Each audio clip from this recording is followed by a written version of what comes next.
Shall we? Sure. We shall. Shan't we? Shabadoo.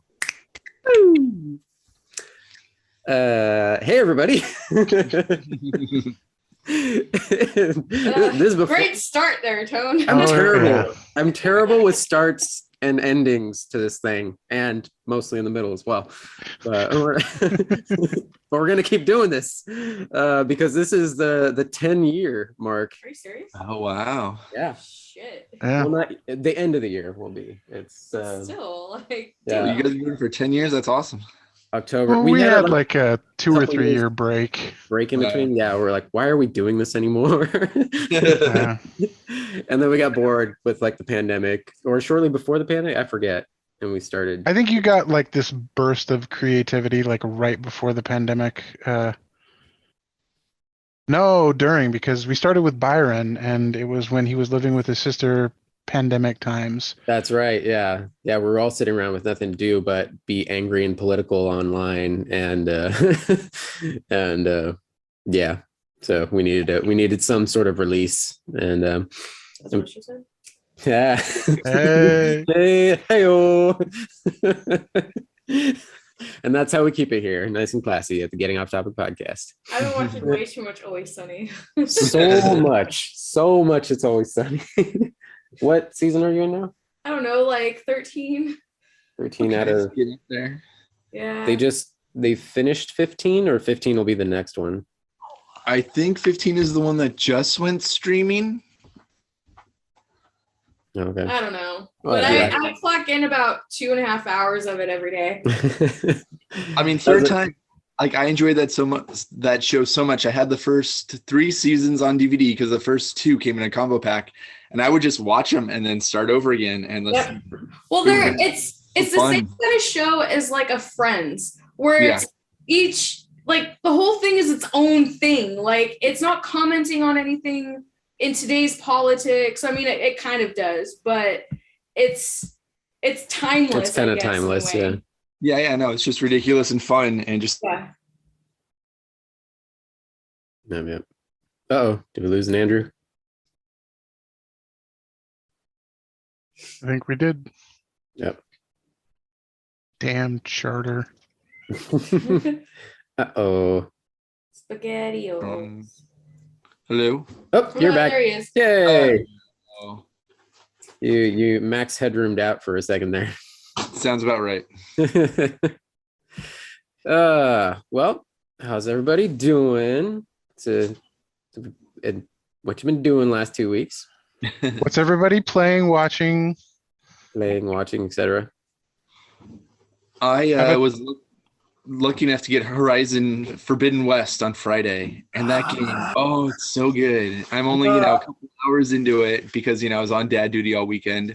But, giving them some iPad time and turning it on as I could was just awesome. It's so cool looking, so clean. Animations are awesome. Probably the mocap and what they've done for like the actual actors doing it. Voice acting is great, and it's just I'm gonna probably pour so many hours into that game. It looks amazing. It looks crazy gorgeous. I told Meg, like, I almost want to wait to get a PS5 just for it. Like, I don't think I could do the PS4 for that, or like I was talking to Todd the other day about it too. Like, I want to grab it so bad, but also I've got a stack of games as always here that I haven't touched. So maybe I'll just wait the year for the PC version to come out, because I'm pretty sure my laptop could handle it. But Probably, yeah. It was just, I've been waiting for this one for a while, and I had some Amazon money stashed away, so I kind of prioritized this one, jumped it up to the top of the list.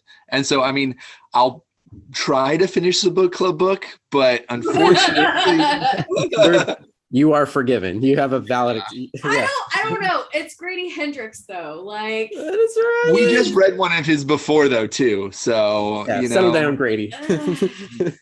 but of He's like all right. all of the books to like skip in our book club, like Is a good I'm gonna one. try. I'm gonna once Shannon is done like writing her questions, I'm gonna try to burn through it and just kind of get it done. So right. we'll see. And then Todd, I don't know if you'll be happy about this, but I think almost caught up with Vox Machina.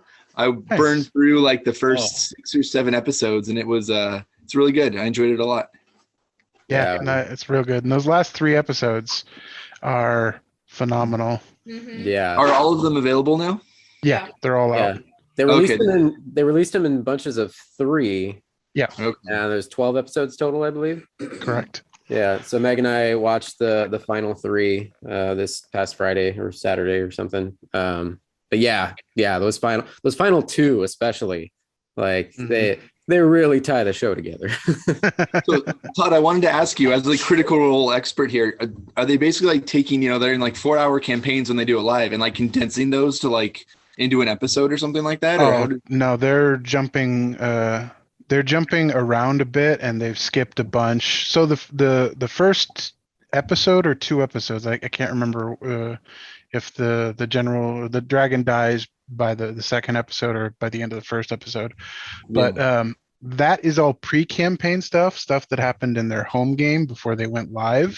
Oh, okay. And then everything after that is bits and pieces from the first like 28 episodes. Oh, wow. Okay. So they condensed the particular story, the Briarwood arc, down, and they actually had to prune a lot of it. There's differences in the way it actually happened. And there's a character that had to literally be removed because he was kicked out of the cast and sort of Oh, I banished. think I've heard about that story. Yeah. oh wow. Yeah, there's a guy that was a bit of a dick, and he had like some mental and health issues. He was just a general overall asshole to the cast and very creepy. He made some, like, all of the cast, they've all been good friends forever, and they're comfortable with each other. They make sex and all kinds of like crude humor with each other, about each other, and against each other. But that guy was kind of not as well integrated into the friend group as the rest of them, and he made like the female cast members feel uncomfortable with his jokes and stuff. And he challenged Matt on certain things, and like, Matt is the ultimate authority. He's the DM. He's the guy that's doing all the work behind this, and you don't want to piss off your DM. That's just, yeah. So that character was excised from a lot of the arc. And again, it's like that.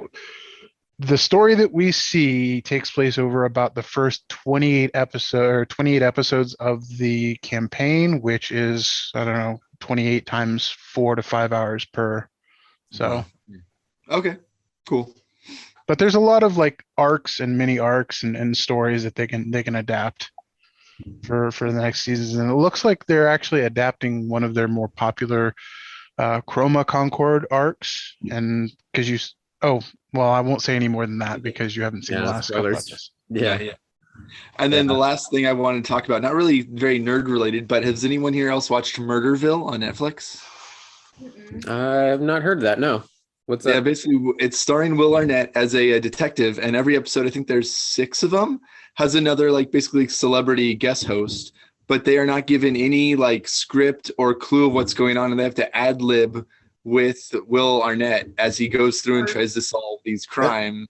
And it's really funny. Some, people obviously do it a little bit better than others, but they are obviously put in these absurd situations and they have to ad lib through it all and improv, and it's really good. So if you get a chance and have a little bit of time, I highly recommend that one too. Nice. Have to check that out. Improv's always that thing where it can go really, really great or really, really wrong. Exactly. Like, again, some characters do it so good. Like Conan O'Brien is one of the first ones. And man, that's so amazing. And then, without doing any spoilers, Ken Jeong is the last one. But I was kind of disappointed with his performance, honestly. Like, he just kept laughing and breaking character and just like doesn't really deliver like I thought he could and should. So, but overall, it's still a fun episode. It's a whole other skill set. There's actors, there's comedians who are great with prepared lines, and then there's some that can they have that great ability to just throw shit out on the fly. But not everybody. Yeah. Nice. I listen to Conan's podcast and I'm obsessed with it because his thing is just to riff forever until everybody in the room hates him because he just can't stop. He just compulsively keeps the joke going. That's awesome. Oh wow. Todd, what about you? What you watching, playing, doing? What? Well, I binged Vox Machina. I'm still currently in my binge of campaign 2 of Critical Role, which will last forever. I'm about halfway through that now. I think I'm on episode 90 something. Only 90. Yeah, episode 90 of 4-hour episodes. So there's that. And then for You thought we were games, I'm crazy actually for you thought we were crazy for doing all of Supernatural.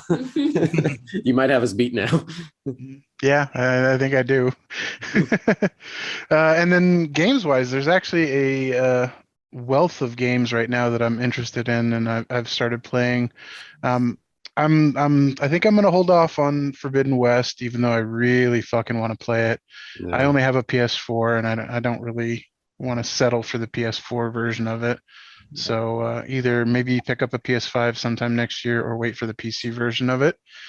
And then right now, 2 games that just got released last week that I'm currently playing are Total War Warhammer 3, which is a big giant strategy game in the Warhammer universe. I've been playing Total War Warhammer 2 for like the last 4 years or 5 years, however long it's been out. That's been like when I'm not playing Dota, it's usually Total War Warhammer 2, but Is it like an RTS sort of strategy yeah, game? Or? it's a mix between RTS and strategy. Um, so you have the big campaign map where you build your settlements and you initiate diplomacy with other factions and all that good stuff on the big map. And then when you go into conflict, you go into a smaller localized map and you have your armies versus each other. And you don't construct units during the battle. So it's not the traditional RTS where you're constructing as you're fighting. You have these predetermined armies that you've made on the campaign map, and then you fight on the smaller maps. Okay. And then that's the real time element of it. You have magic and monsters, and it's the Warhammer Fantasy universe, not the 40K universe. So it's more in my style than the 40K universe. I know a majority of Total War or Warhammer fans prefer and are familiar with the 40K universe over the fantasy universe, but I like the fantasy side. It's real fun and interesting, and it just rips off like all of Tolkien, all of C.S. Lewis. Like it's like all of the classic fantasy tropes and genres are just completely ripped off into the Warhammer Fantasy universe. They were not original at all. In fact, the world map looks like a carbon copy of the real world map. They even have like the faction in the factions in the east are called Ind for India. Cathay is China, and all of that is like the Chinese dragon looking things and Chinese inspired buildings, and the fictional Japan is called Nippon, and in like the European area you have the Empire, which is just all Germans. You have in like the South America area you have these Aztec dinosaurs. Jesus. And then of course on the American side of the continent it's dark elves, the evil people. Yeah. There you go. Yeah. They just play like word salad a bit with all the countries and add a like IA at the end or IAN or whatever, becomes like a fictional fantasy realm. Exactly. Yeah. Sounds like they got real creative. Pretty much, yeah. Meg and I were watching sorry, did you have anything else you were watching or playing or anything? Yeah, one other thing, Lost Ark, which is a Korean MMO / ARPG type of game. It's real beautiful and pretty, and the graphics are great, and the combat feels good, but it's a Korean MMO ARPG, so it's fucking grindy as hell. And it's a cash grab. It's free to play, but like everything, there's like everywhere you look there's a link to go buy something in the store, it's definitely trying to get every penny out of you it can, but luckily you can play the whole game without spending any money, but it's just frustrating because it's a good game. My complaints about it are not on the gameplay side of things. My complaints about it are on the like financials and microtransaction side of things. So always that shit. So Pokemon Go. Yeah, kind of like Pokemon Go, except times 20. Oh God. Wow. And I thought Pokemon Go was bad. Mm. No, it's definitely got like mobile. It definitely draws on like what mobile games do. Like, oh, if you want to level up super fast, you can buy this $10 bundle and level up super fast. Or if you want to have more inventory space, you can pay $10 and have more inventory space. And then there's hundreds and hundreds of dollars of cosmetic stuff that you can buy in there, and like it's super microtransaction heavy. Mm. But it's a free to play MMO, so you can't really complain too hard that there's microtransactions in it because that's how they survive. Mm. But Todd, we've covered many a time. I am very much a single player gamer. I have never done any MMOs. However, I might finally, because I promised my friend Becky that I would try out Dauntless with her, which is the one out of the Epic Game Store. It's looks wowish, like random fantasy, whatever, free to play. But I guess that's her jam right now. And so we were just chatting about it the other day, and she just got a new job, or she's going to get a new job in like a month or two. And she said her schedule is going to free up a lot. So I was like, all right, I'll give it a shot. But she warned me that it is very grindy. Oh, sorry. looks like a Monster Hunter kind of clone. Is Maybe. that Becky with the good hair or whom? Yes, Becky with the good hair. One of my author buddies from the Midwest I met when I was doing my whole book stuff. Nice. But she's come out and visited Meg and I before. She's coming out again this summer. She's super rad. But anyway, yeah, all big nerd in the whole fantasy realm stuff. She's a huge WoW gamer back in the day.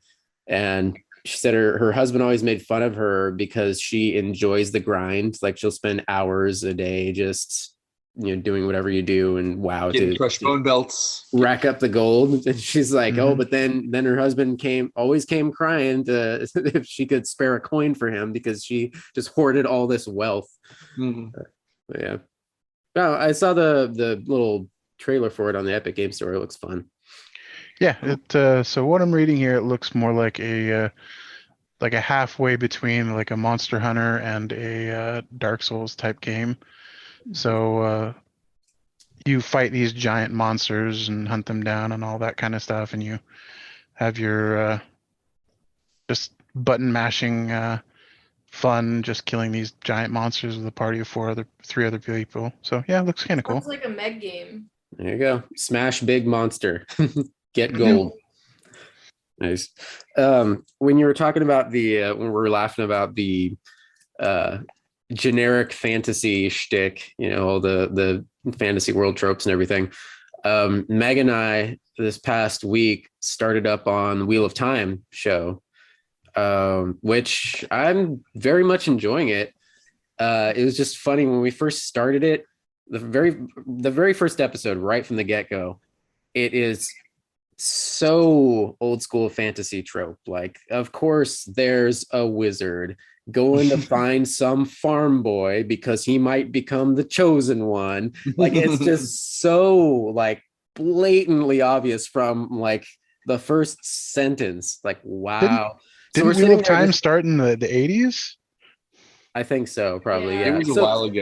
So it makes sense. Like I could totally understand it because it is an old school fantasy story, but it's just so funny. Maybe because we've been seeing so much of it lately. We watched The Witcher. We've been watching like a bunch of fantasy stuff lately that it just sticks out like a sore thumb with how obvious it is. Like how like even Vox Machina makes the joke at the beginning, the very beginning, the first scene that you see is that very traditional Lord of the Rings almost style party.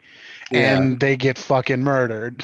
Yeah, that was great. But yeah, so Wheel of Time starts out very similar. It's like, oh, here's the sorceress. She's on a quest to find this dude who might be the chosen one because a dark one is coming. Like, oh no, somebody destroyed the village. So now I have to go with you onto this journey. Like, yeah, we were calling the shots as it was playing out. Oh, this is going to happen. This is going to happen. Oh, that guy's important. And we were just laughing. We by the end of the first episode, I was like, okay, I'm enjoying it. Like I'm hooked on the world. But it was just so on the nose. Like we had to pause in the middle to take a bathroom break, and we had to give the rabbit meds and stuff. We sit down to go play the rest of the episode, and I'm just like, all right, let's watch Luke Skywalker become the fucking chosen one or whatever and hit play. Let's watch Frodo go deliver the ring. but other than that, anyway, we're 4 or 5 episodes in now or something.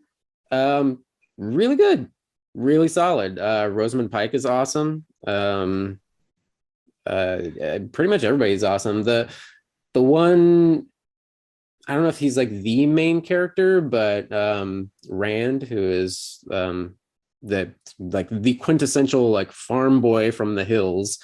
But not Danny Rand, immortal, the defender of Kunlun, the immortal Iron Fist. Kind of looks like him though, just a pasty ass white boy. Well, actually, when I saw him, I was like, oh, he's that. There's like Anakin Skywalker, like Hayden Christensen Anakin Skywalker. And in the first episode, he's being such a little bitch. I'm like, oh, okay, yeah, he's acting like Anakin too, just whining about everything while everybody else is like getting to business. Anyway, so it starts off very but it kicks off really good. The story gets pretty intense pretty fast, and I think we're enjoying it quite a bit. I mean, I've heard tell that people that are huge fans of the books do not like the show, and people that love the show are ones that have not read the books. I've read the first book, but I don't remember a whole lot from it because it's such a generic story so far. And I've read so many other fantasy novels since then that I kind of lost like the specifics of what sets this one apart. So much so that like I'm enjoying the show and I don't really remember too much from the books. So maybe that's why I like it so much. Yeah. I don't know. That's really good. And I think it's just a unique like take, at least that I haven't seen before, this particular flavor of like the structure and the hierarchy of the world. Like there's these, I don't know if you call them like wizard or sorceresses or what have you, who are like the keepers of magic. Like in an old school medieval fantasy realm, the women are actually held in high regard because they're these all powerful keepers of magic and users of magic. And like a queen on a chessboard situation, huh? Yeah, kind of. And they're actually tasked with finding other magic users and making sure that they don't, go crazy or fuck shit up. But men are actually incapable of holding the magic. Like some of them have the power to use it, but it likely will make them go insane. Like it's just like they can't handle it, which is weird. It's a really cool like dynamic they have going there. It's a twist. Yeah. Anyway, yeah. So Wheel of Time, good stuff. We went through all of Inside Job, which is amazing. Inside Job. Andrew, I thought you told us about that one. Inside Job. Which one's that? It sounds so familiar. Or can't I picture it? It's a cartoon on Netflix. It's like a X-Files-ish. It's about the actual like deep state like if it was an actual like secret government agency that is responsible for all the conspiracies, and the lizard people are real and all this stuff, and they're keeping the world together, or like trying to hold it together. That's amazing. That was a good one. Yeah. What else? Well, shit. In the last 2 weeks, we actually saw the Book of Boba Fett finale, of course. Oh my God. Peacemaker, yes. Peacemaker. Todd, did you finish it yet? I did finish it. I watched the finale. Yes. Andrew, did you? Oh yeah. Oh, yes. Good. Okay, good. Because hell yes. Overall, everything amazing. But the freaking Justice League cameo. That was hilarious. Fuck you, Barry. I love how, and I looked up articles about that. There was a James Gunn interview later where the interviewers were asking him like, how did you have to like have talks with Warner Brothers at DC on what to do, like, because, and he's like, no, I just basically wrote it, and they said, all right, do what you're gonna do. And he called up Jason Momoa himself, and he was a little worried that he might be like kind of butthurt about the fish fucking jokes, but Jason Momoa read it, and he was dying laughing. He's like, hell yeah, like, tell me when, I'll be there. Yeah. And then same thing with Ezra Miller for The Flash. That was kind of like a little bonus. I think Ezra Miller, they were working on some other project. I forget the exact things, but I think it was Ezra Miller actually reached out to him because he heard that they were going to be doing this little thing. He's like, yeah, like, hell yeah, I'll do this too if you got room for me. So they filmed their little bits.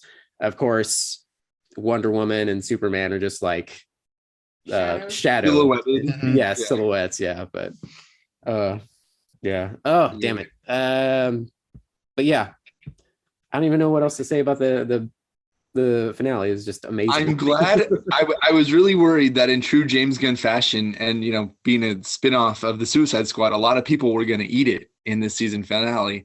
And without doing too many spoilers, I'm glad that the people who survived, because a really good cast, and I really want to see them do more in this universe. So Yep.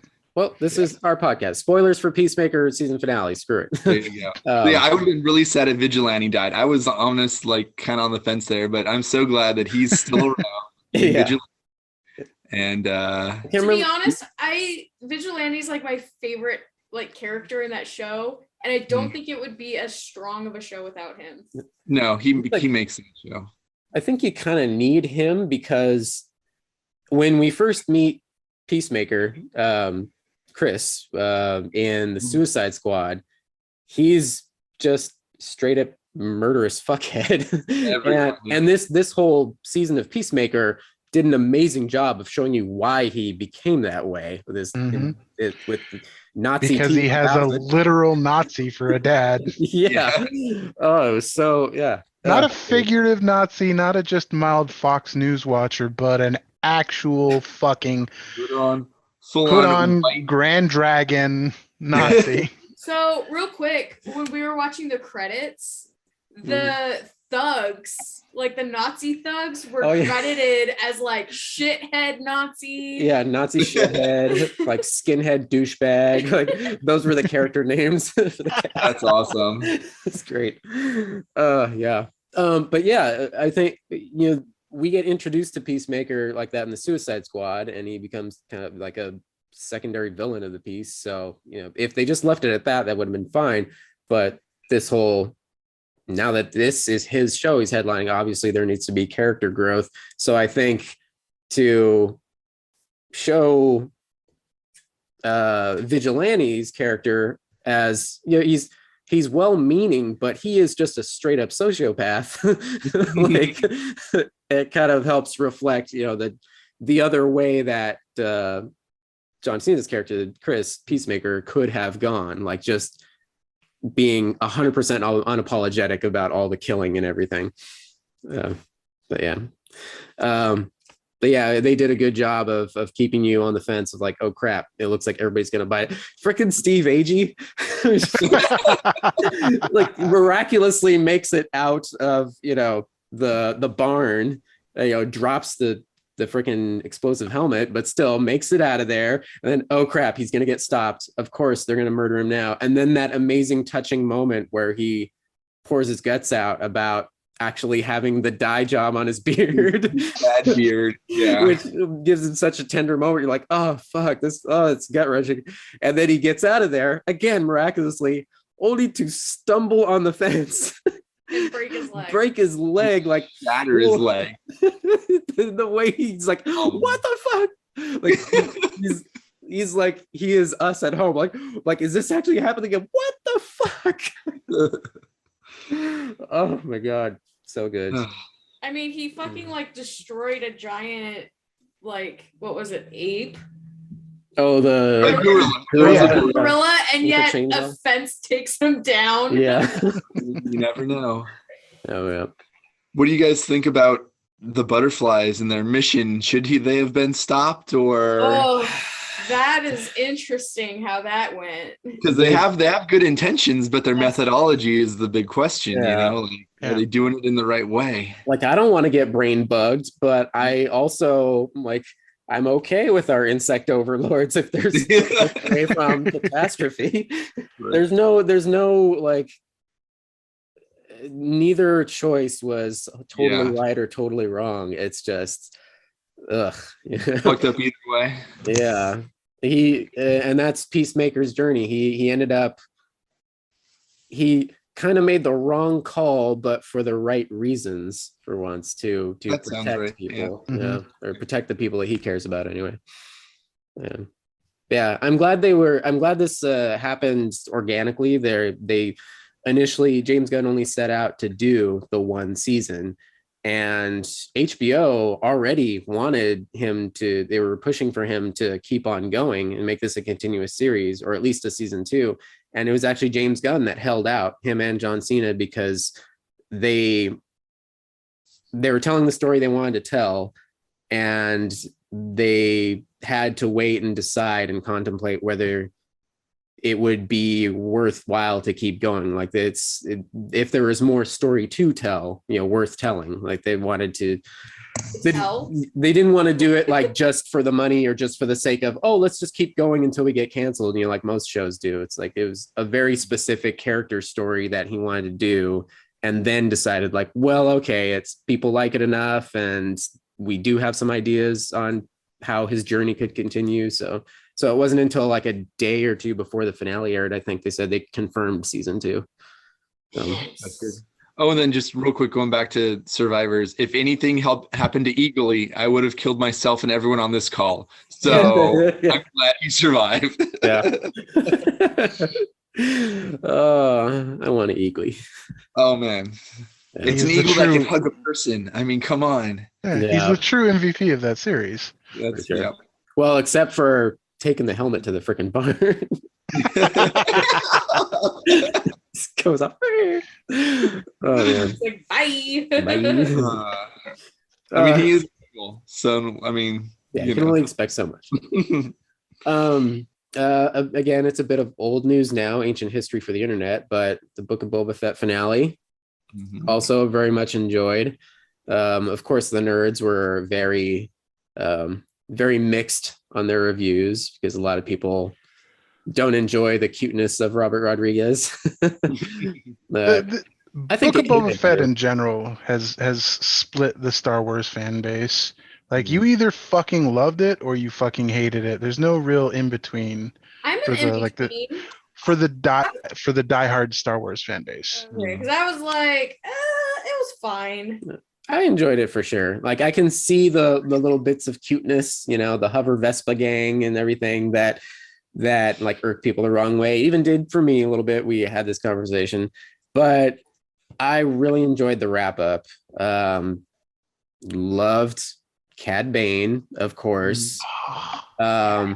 Rosario Dawson came out after the finale, and she was like, she was a bit bummed because she's like, I want Ahsoka to face off with Cad Bane someday. But as you and I discussed, Todd, that little hint that he's not dead, it was as soon as he gets gunned down, or wait, no, that's right. Boba it pans away from him. Yeah, Boba stabbed him with the gaffy stick. Yeah, but it pans away from him, and you hear like this beeping coming off of his like little chest equipment there. So a lot of people are speculating, oh, that's some sort of like indicator that he's still alive. Maybe no just one's hanging dead on. unless you see them die in any show. No, it's no one's dead unless you see them die and then also be buried or eaten. Or eaten, yeah. Or burned, yeah. Yeah. Disintegrated. Yeah. And as long as they're not a Jedi, because then they can come back as a Force ghost. Yeah. Exactly, yeah. They'll just change the actor on you. Yeah. Exactly. Yeah. The whole siege on Mos Espo is great. The giant, I don't know what the term is for those Scorpion droids, I think they called them. Droids. Yeah. Yeah, that was good. The people equated it to King Kong, but the Ranker. The Rancor, going ape shit and climbing up on everything. All over. Yep. Yeah, I enjoyed that. I loved what's her name? The mechanic. Amy Sedaris. I Amy forget her Sedaris. character. Oh, Amy Yeah. Sedaris. Yeah. Fantastic. Her running Go off. faster, go faster. Her running off with the mayor's ex-assistant or whatever. Like Major Domo or whatever he called himself. I forget Yeah. what it was. There's nice tails. Yeah, nice. Yeah, she's like, yeah, they have some little cute back and forth, and Meg's like, oh, they're gonna hit it off. Yeah. Absolutely. Yeah. No, I enjoyed it. It was, I mean, I'll give it a solid 6 or 7 out of 10. The entire series. It was billed as this huge, like, this is Boba Fett's time, Boba Fett's tale, and then it became Mando season 2.5. Like, it became expanded Star Wars universe time. Yeah. It was world building before their next Avengers, basically. I did like at the very end, they did a nice mashup of both his and Mando's themes. Yeah.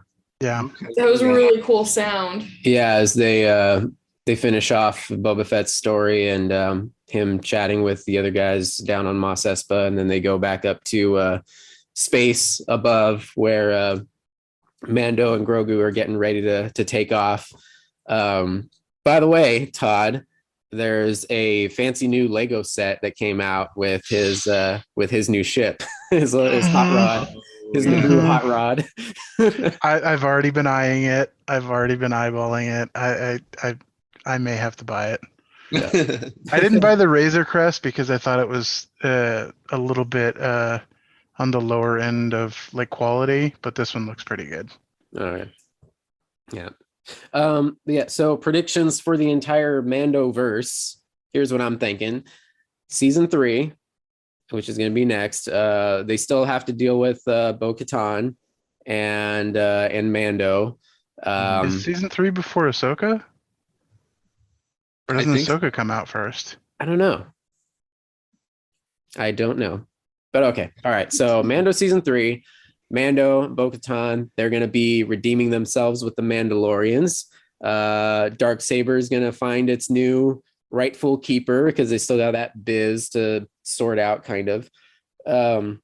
Someone is going to be between the two of them. I think someone is going to be declared like the new head of the Mandalorian tribes. So everyone, they've got their like full support of Mandalore, and I think I recall them hinting in Book of Boba Fett during Mando's story that he can redeem himself in what was it, the Lake Minnetonka? He has to go to the lakes underneath the Citadel or something. They mentioned really offhand, but like he has to go there to redeem himself for removing his helmet or something like that. Yeah. So I think I need TP for my bunghole.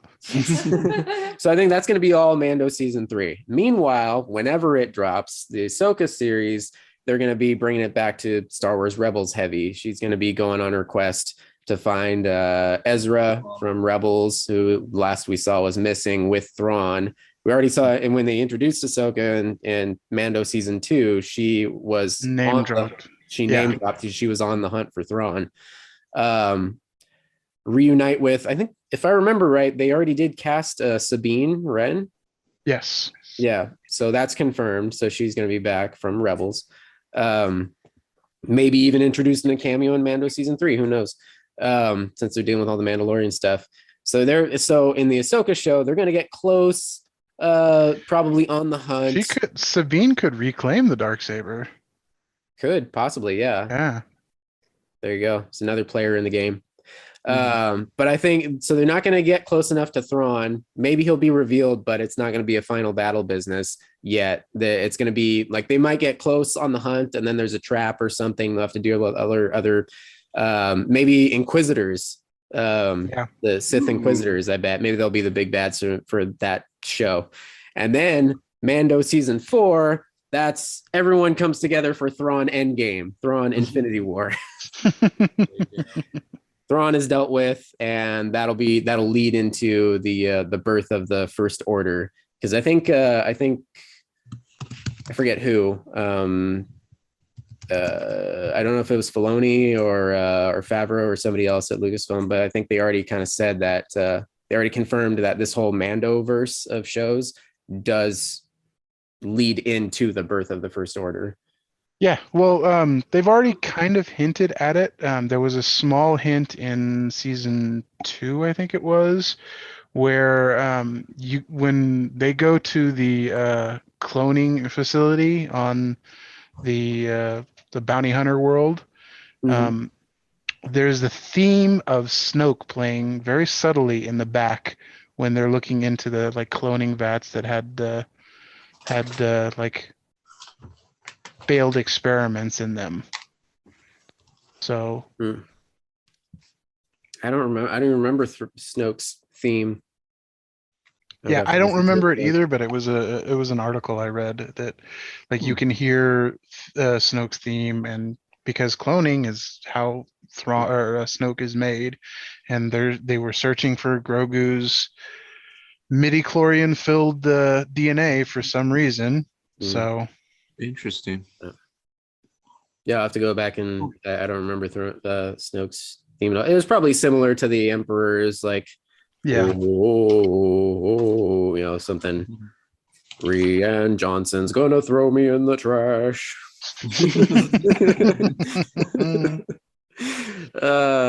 Anyway, trailers. The Super Bowl, the big game was. Can't say you don't actually say that because they have literal bots that scour the internet.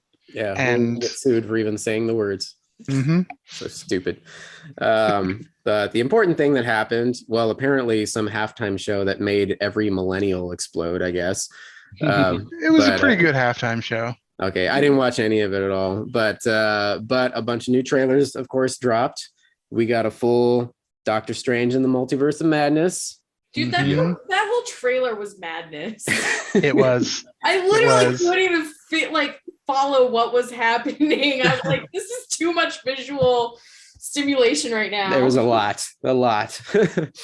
But I believe the internet sleuths, of course, broke it down like frame by frame and found every little Easter egg possible.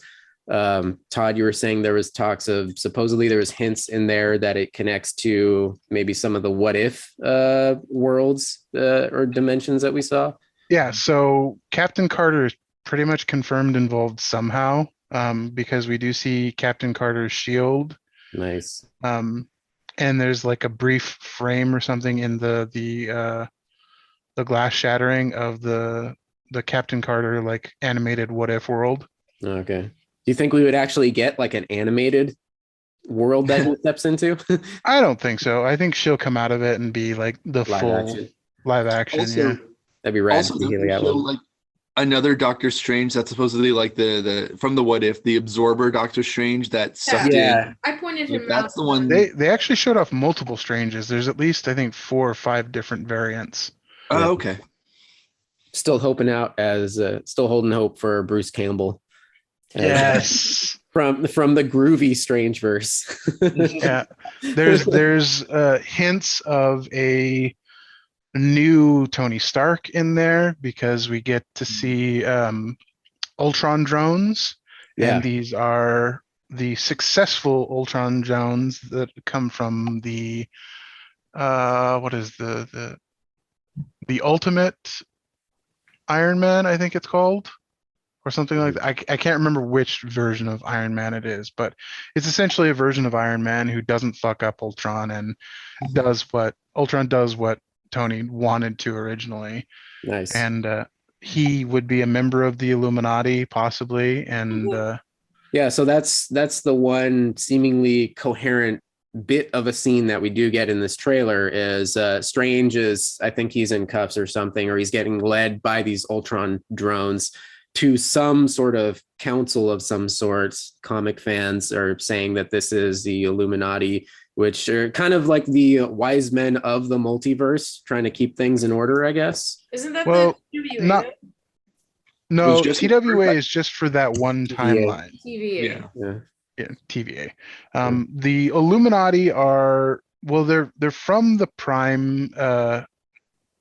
In the comics, they're from the Prime Marvel universe, and they're essentially the group of superheroes and somewhat a couple of villains that are like just behind the scenes, like making sure that while there's squabbles here and there, there's no like extra planal or whatever. There's no like World universe ending, world ending like events. Uh-huh. Like you can keep your petty squabbles, you can keep your fights between groups and whatever. It's just these like 5 or 6 people are just there to make sure nothing universe shattering happens. Yeah. Mhm. All right. And so yeah, there's major hints that a version of Tony Stark is there, and we hear a voice coming from somebody off camera who, I mean, it is absolutely unmistakably our beloved Patrick Stewart. Yes. So Professor Charles Xavier, a version of him from this multiverse, appears to be part of this council. Yes. Yeah. Patrick Stewart, somebody asked him about it online, and he said some. Can't ask anybody. Of course, they can't reveal Like, anything. they're under contract. They can't say shit. Of course not. Yeah, you have that Marvel sniper red dot at your head. But he Then said, again, Alfred Molina, like he's at the age where he didn't give a shit, and Patrick Stewart's fucking older than Alfred Molina. He dodged it with something about how like, oh yeah, many people have been impersonating me for years and blah blah blah blah. So Hell, Tom Hardy played him. Oh God, let's not talk about that. No, Nemesis does not exist. No. Oh, I forgot about that. Wow, that was Tom Hardy. Yeah, it doesn't even look like him. He's all young and like super thin, like creepy thin. Yeah, right. Super thin. They put a bald cap on him. It just didn't look right. Yeah. Honestly, you know what he looks like? He reminds me of that. Was it a Russian singer who does that weird electric pop song? That YouTube clip. So I'll show it to you later. Yeah. So Nemesis. Send that in chat or something. Yeah. Nemesis was the first Star Trek film I ever saw in theater. Oh. Oh man. I feel sorry. Jesus. First Contact was mine, and it was so good. Luckily. Yes. Mhm. First Contact. I think I saw Star Trek 5 or Star Trek 6 in theaters when I was a real youngin'. Nice. All right. We also got a trailer for Jurassic World Dominion. Mhm. That movie looks like it's gonna be 4 hours long based on that trailer. Like I was just watching. I was like, how much are they gonna put in this goddamn movie? I know, Jesus. yeah. Gonna be 2.5 hours at least. Yeah. It looks like generic Jurassic Park fun. It's gonna be fun. It's gonna be huge moments, and the storyline is gonna be barely there, if if at all coherent. Yeah, I mean- I'm kind of torn because I don't know where they can go from here, and you get a lot of diminishing returns with the whole dinosaur business, whatever. That said, I stupidly fanboy over every moment with the original 3, and I'm glad. That's why I they're- don't want to see it. yeah, and I'm glad that they're not just a little cameo thing. They've made it everybody involved in the production has been vocal about how they are very involved in this story. So you've got them and the new cast all coming together. So It'll be stupid fun. We'll love it, and it'll still be a garbage movie. probably, yeah. the first, well, okay, Jurassic Park. That's art. Amazing. That's art. Yeah, it's chef's kiss.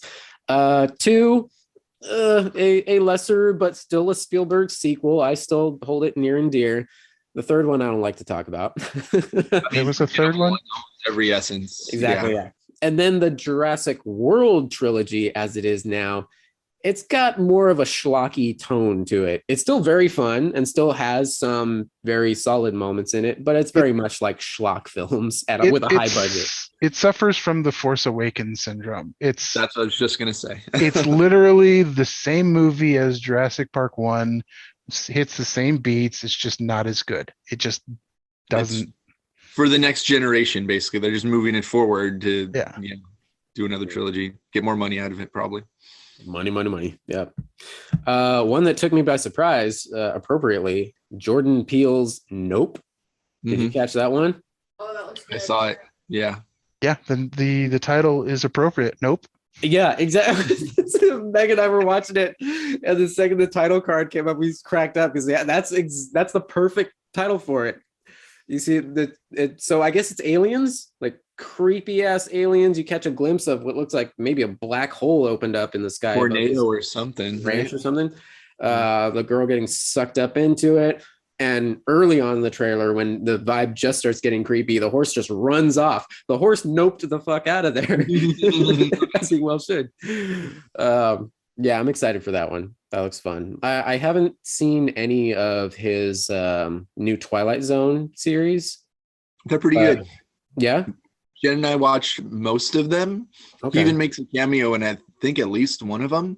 But yeah, no, they're an interesting take on it. It's definitely more modern, almost Black Mirror-ish to a certain degree, but they're good.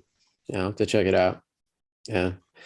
There was also a new full trailer for Taika's Our Flag Means Death for HBO. Did you see that? Oh, I want to watch it. I love Riz Darby. Like Yeah. he's so good in Flight of the Conchords and just everything else I've seen him in. So Yeah. I'm excited for this because this is his first leading show. Like this is his like leading role. He's always like the little side character, little comic relief, but now he gets to be in the forefront. yeah. Yeah, I'm excited for that. Oh man. Andrew, you said there was another one for a Star Wars game coming? Yeah, they put out a trailer or cinematic or something for the newest, I forget the exact title, but they're doing a new Star Wars Old Republic game. Ooh. And it was 2 or 3 minutes long. It looks really cool. I think it takes place after the originals or something. I actually never played those, but this one looks very cool. Darth Bane is highlighted as a character in it. So fighting another, 2 Jedis. So it looked cool. We'll see what they do with it. So that's actually an expansion. The trailer that you saw was an expansion for the Old Republic MMO. Oh, I got okay. you. Yeah. So not the new. Wasn't there also reports last year about a Knights of the Old Republic? At the Video Game Awards, they announced the new RPG for the Star Wars universe. It's actually a couple years out, so we probably won't see it for at least 2, maybe 3 more years. There's actually been rumors last couple of months of it being stuck in development hell and kind of being retooled a bit, so it might be even longer before we get that. But the cinematic trailer looked amazing. It's basically set in the High Republic era, so after Old Republic. Okay. It's in the new era that Star Wars is exploring right now with its novels and comic books. Nice. Cool. Let's see what else we got. We had the trailer for the new Lord of the Rings show. Oh, I haven't Did seen see that yet. Yeah. The Rings of Power. Mhm. Yeah. I don't really know anything in depth about the Lord of the Rings books and the movie trilogy that we got. That is all the Third Age, correct? Yes. And this new show is all in the Second Age, when the rings were first created and given to was it 9 realms? Nine mortal men. We have the 3 elves, and we have the 7 dwarves. Okay. So it condenses. So it in the Similaron, that doesn't all happen at the same time. It takes place over a couple hundred years or hundreds of years, I think it is. Mhm. But for narrative reasons, they're condensing that all down, and it's happening at basically the same time in this show. You see young Galadriel, we see young Elrond. There are characters that you have that were mentioned in the books before, and in the Lord of the Rings movies. Like some of it's basically the Age of Heroes. Basically, all the old elf and human heroes. This is the time where the men of Numenor are still around and found, and Sauron himself is not known necessarily as the big evil. Okay. Cool. All right. I'm Yeah. into it. I'm into it. It looks to be good. So no, is there a release date on that yet or no? September, I think. Mhm. Oh, Yeah, okay. it's I think it's got a full like 12 or more episode run. So it's like they're banking on this being their big Amazon Studios is banking on this being their big franchise going forward. And then Cool. also on top of that, we also had an announcement that we're getting either an animated movie or TV show. I don't know. I think it might have been an animated movie, The War of the Rohirrim. Yeah, I think that's an animated movie, actually. Yeah. Yeah. And Okay. which this is really interesting too, because Philippa Boyen, I think is how you say her name, is actually producing this, and she was the executive producer alongside um, Peter Jackson on the original Lord of the Rings trilogy films. Ooh, So cool. Nice. yeah, so we got a lot of Lord of the Rings content coming up pretty soon. Cool, cool. Did the actual story about Tolkien himself, was that ever released and did that come out? Yeah, that came out like, so I think the original release was like right around the start of the pandemic, Okay. and that kind of got pushed back, but it did eventually get released, and there are positive reviews about the movie itself, but a lot of people familiar with the Tolkien story say that the movie is not very biographical. Oh, okay. Hmm. Interesting. It takes a lot of liberties. Oh, okay. All right. Over in the land of Netflix, Stranger Things, we got an official announcement that season 4 finally coming. But it's actually going to be released in 2 parts, since they basically said like since you've already been waiting so damn long, like we're going to release the first chunk of them. There's going to be a part 1 of season 4 released first on May 27th this year. My birthday. Mhm. Yay.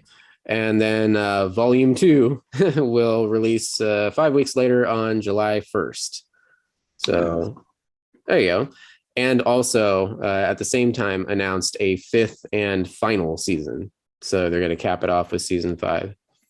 Though they did say spin-offs and or movies are not out of the question. Well, In of course, fact, they'll leave I that think limbo. one or the other is already in development, is the rumor. I remember back in the day when they first announced this show, I thought they originally wanted like each series to be its own standalone story. I wonder if they'd ever move towards that direction of doing just, like in the same universe or in the same vein, at least, of just different characters, different overarching themes or whatnot.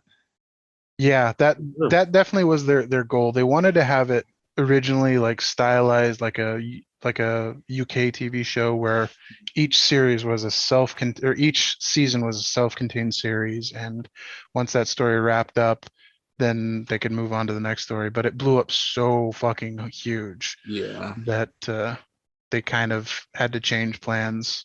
You had to keep Makes telling sense. that story. Yeah. I'm glad they did, because I mean, there's a reason why it was so popular.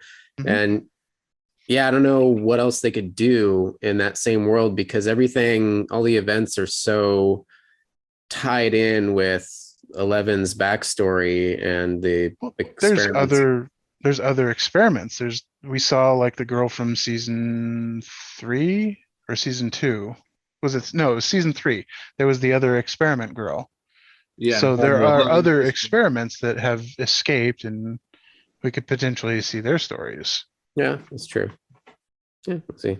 It wouldn't have the same charm as like the group of friends that have all grown up together now, but could be done.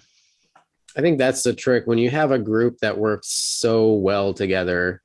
I mean, just like the shows we were talking about earlier, like a Friends or It's Always Sunny or something. Like when you get like a cast together or like a central core group of characters that just, for whatever reason, they click so damn well, like you could watch them forever. And it's hard to imagine like how would they replace that with a new cast if they did like a Stranger Things anthology show or something.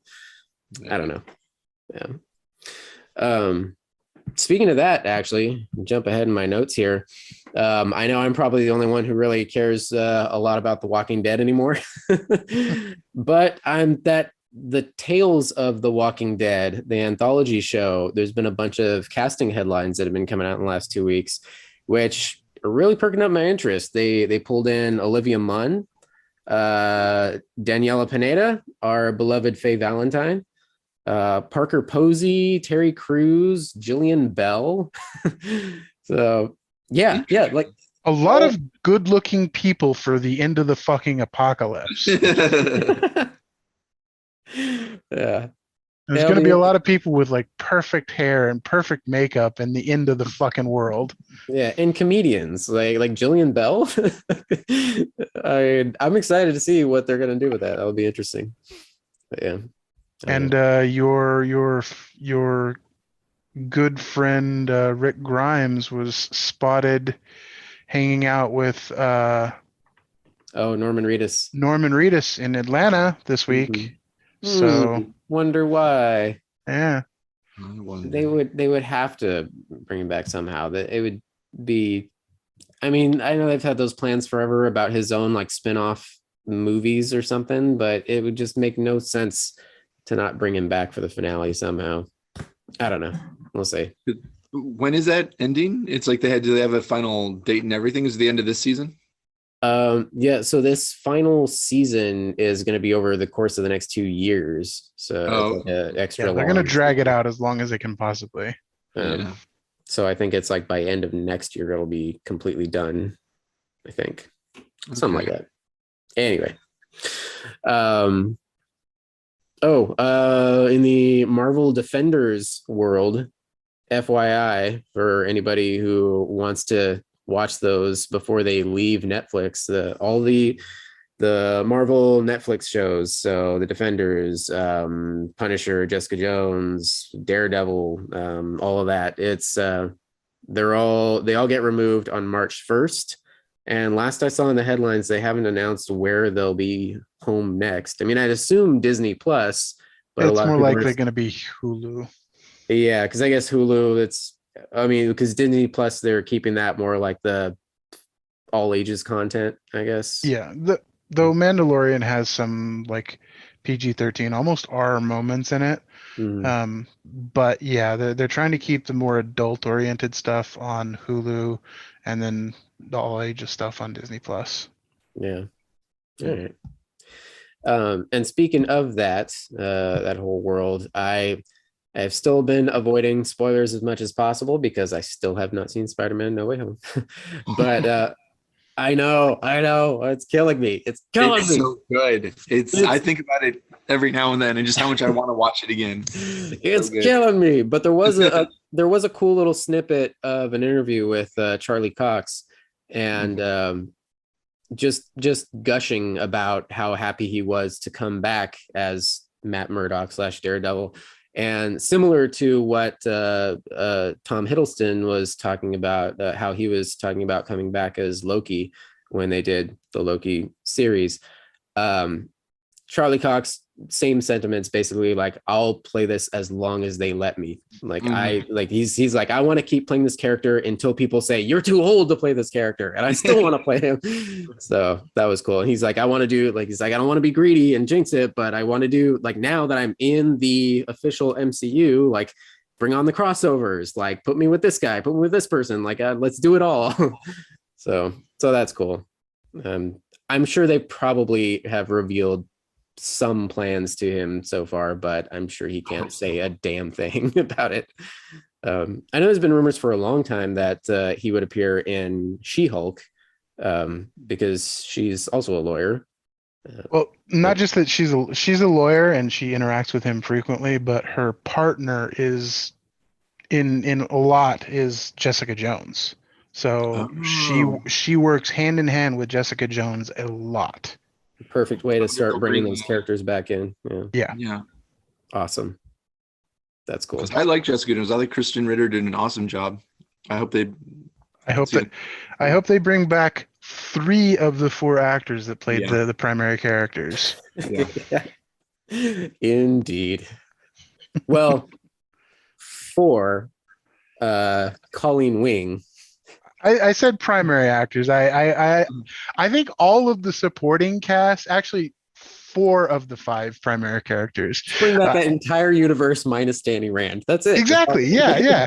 Like all of the supporting characters, all of the main characters except Danny Rand, and also except the fight choreographer that fucking worked on Defenders and Iron Fist.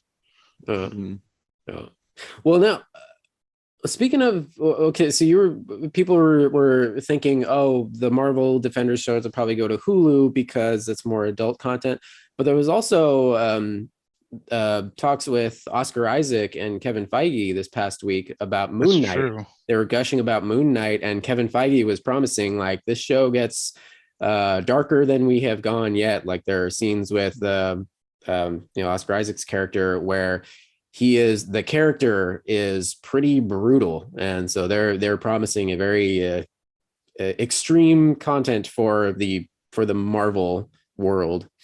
So I don't know, we'll see. Anyway, and then we are definitely getting Blade, so that's also happening. Yep. So that will not be at lowest, that'll be PG-13. So yeah, sure. All right. Let's see what else we got. Any other trailers or anything we didn't talk about? I don't know. Well, bringing back the nostalgia. The show that will never die, Futurama, is getting revived at Hulu. Now, this sparked insanity online because I think it was Deadline that announced it first, and they kind of jumped the gun saying that Futurama is being revived at Hulu with most of the original cast, John DiMaggio not returning as Bender, and he would be recast.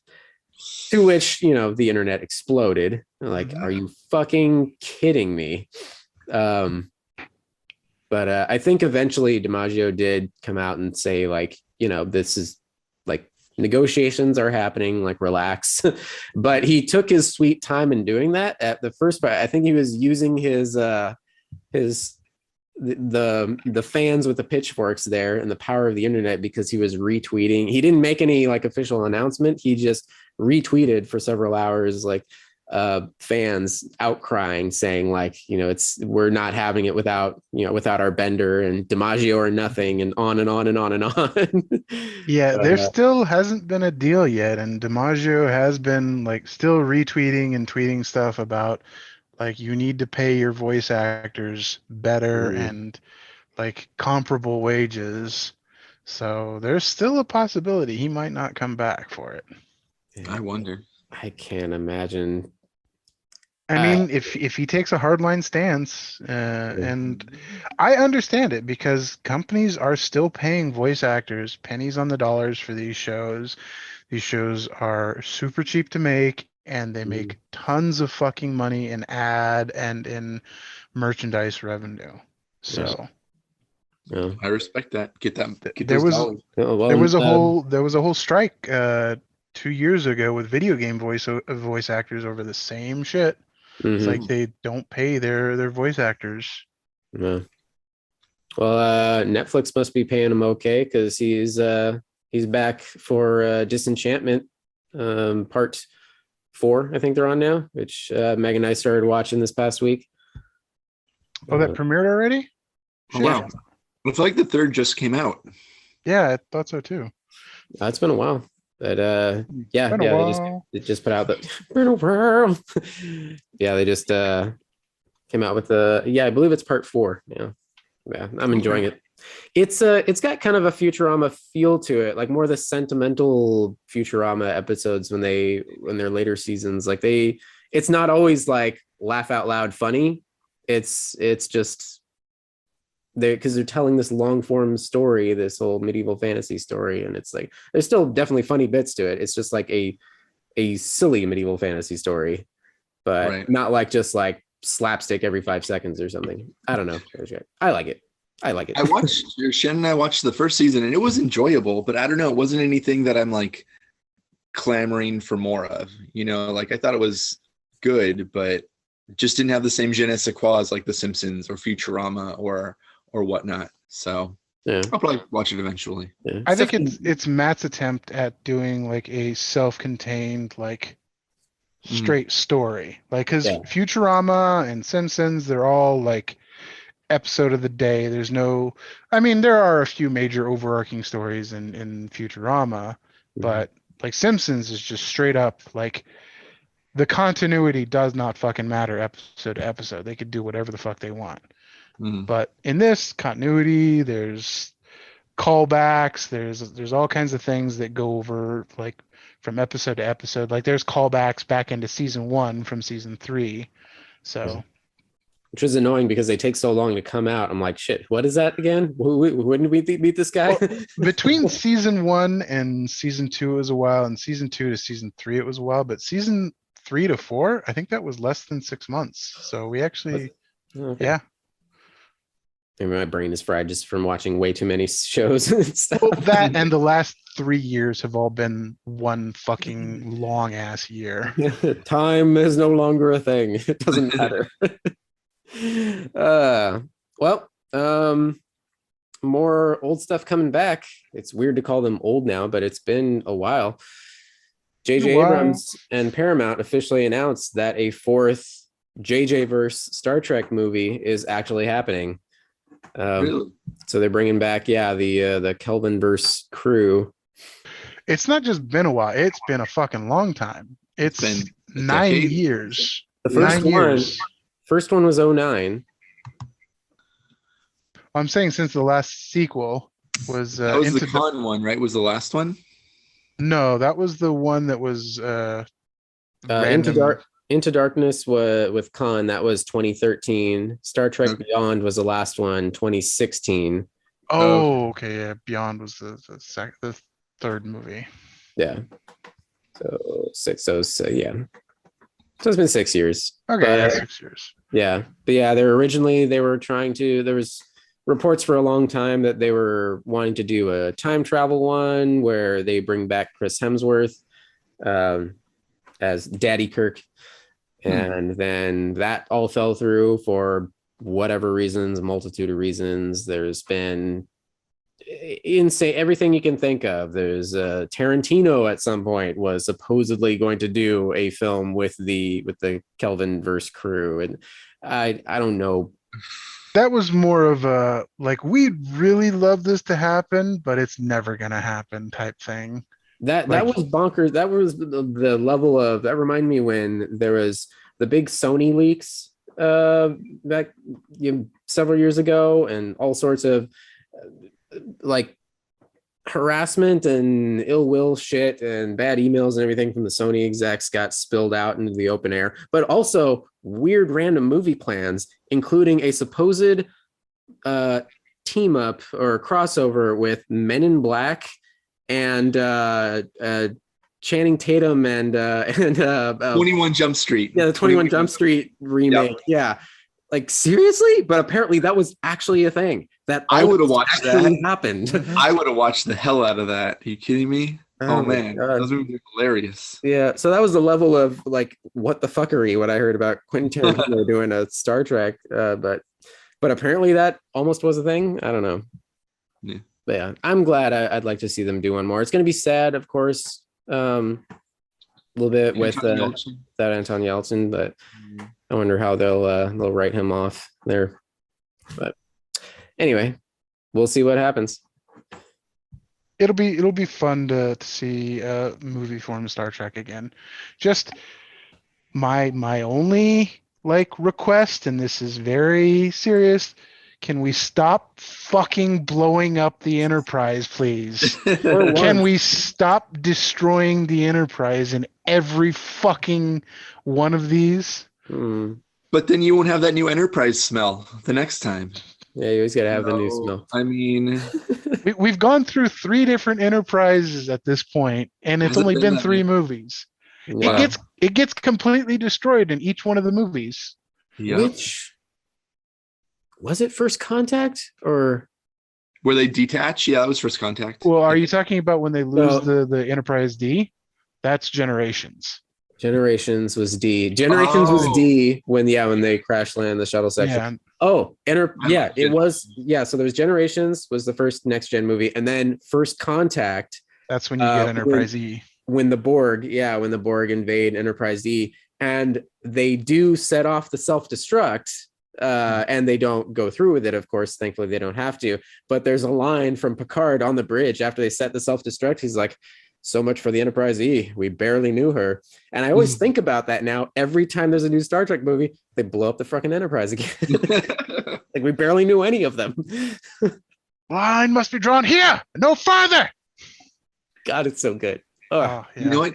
I take that back. Generations was my first Star Trek movie. I loved seeing Shatner and Picard and all of them together. So, yeah, that was good. That was a great one.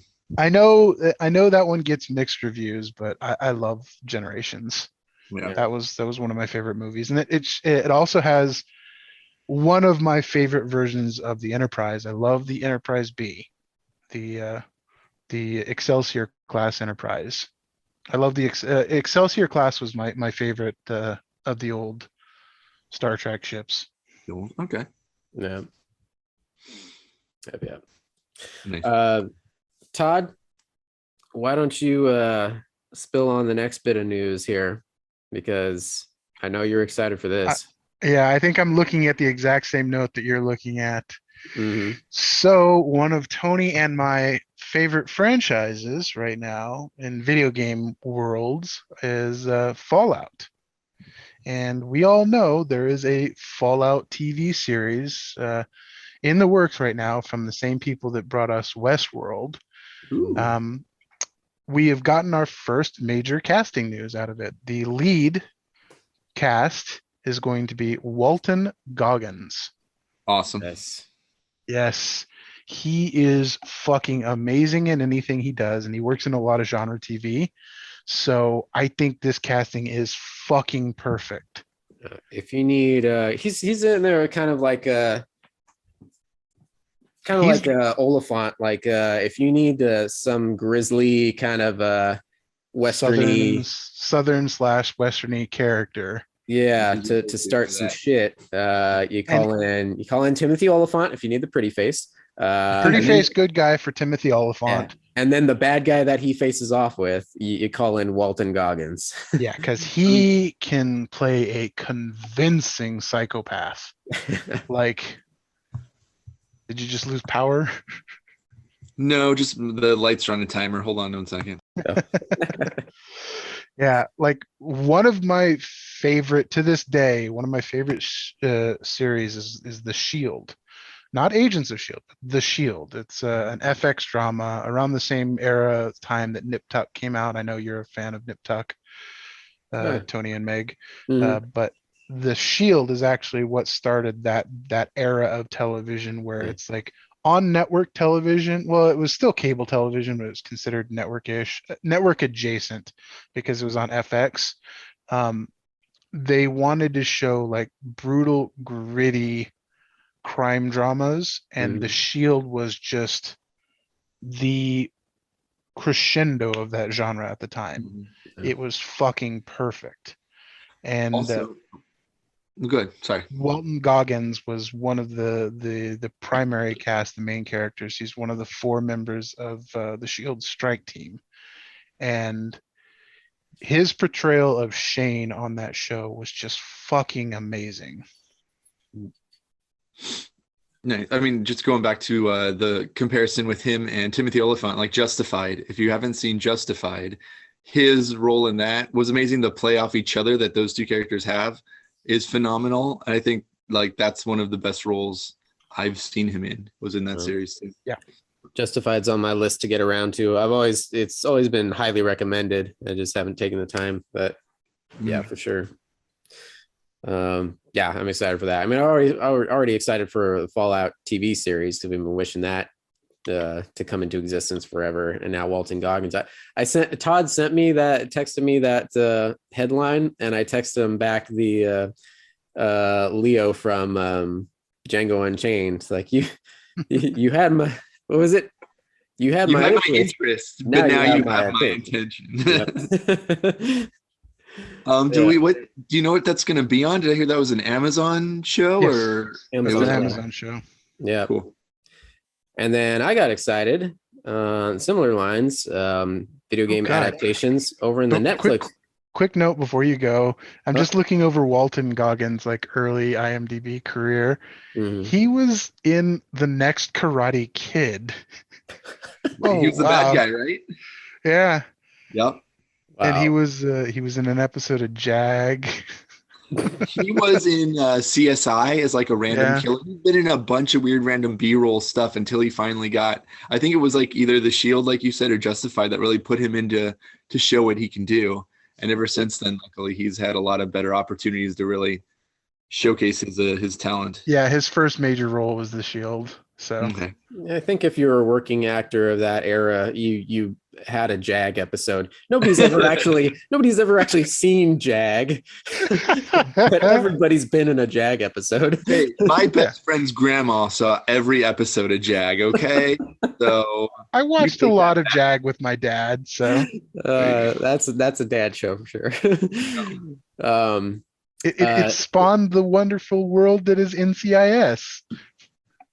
as soon as I became a dad, the whole DVD set just appeared on my shelf. I don't know how or where. It was just there. Just appeared, just manifested. I came home from the hospital and it was like still in its wrapping and everything. I was like, wow, Yeah. they just deliver this, huh? Yeah, you suddenly have the urge to watch every military TV show there ever was. I mean, You get a it's lazy, addictive. you get a lazy boy with a built-in like beer little coaster thing, and you start wearing a little like Pennzoil hat. There it is. There it is. Okay. All right. Another video game franchise being adapted, which I'm excited if they do it well. It's like, please do it well. Netflix is partnering with 2K Games and Take-Two Interactive on an adaptation of BioShock. A BioShock movie on Netflix is in the works. I just hope they keep its edge, because I think it was Universal originally was trying to develop a BioShock movie back when Gore Verbinski had massive success with the original Pirates movies, the Pirates Caribbean trilogy, and he was a hot commodity. And they started talking to him about BioShock because he was a massive BioShock fan, but he demanded, like, this has to be an R-rated feature. Like, this is a very intense adult story, and you got to do it right. And they wanted to push it to kids, like, and families. Like, no, it's a video game. It's got to be PG-13. And he walked. He was like, no, we do it my way or no way. And he stuck to his guns and left. So it never happened. Yeah, I don't think studio executives have realized that there are mature video games yet. I think they're still in the boomer mindset that video games are for the 13 to 20 crowd. For kids. Yeah. Games are for kids. Yeah. A lot of them have now. They're Well, I mean, we're We're getting getting- to the age where studio executives are our age. Which yeah. that kind of hurts a little bit, knowing that people that are now starting to make decisions at the top levels of certain industries are our age. But Yeah. Yeah. But yeah, we no, are getting to That's that a good point. thing. yeah, we're getting more mature adaptations. We're getting The Witch. Well, I mean, I guess The Witcher is book adaptations, really, first and Yeah. foremost. The Tomb Raider, the new Tomb Raider movie, I don't think it did exceptionally well at the box office, but it did well enough that they're still planning the sequel. It just got delayed for COVID. I thought there was already a sequel. Were there two of those, or am I thinking of the video games? Well, there's the original two Tomb Raider movies with Angelina Jolie way back in the day, but No, I mean like of the newer Alicia Vikander. There was just one of those. there's just one, and Oh. they greenlit a sequel pretty quickly, and then it just kind of disappeared into the ether, and COVID happened, and there was delays. But I saw an interview with her, Alicia Vikander. You're pronouncing that? Yeah, I can't. Vikander. Vikander. there you go. Vikander, thank you. Yeah, just a couple months ago, and she said it's still in the works. They're just said they were delayed for COVID. Is really that knocked everything off the rails. Okay. But as far as I've heard, yeah, it hasn't been canceled. But yeah, we'll see if Bioshock happens.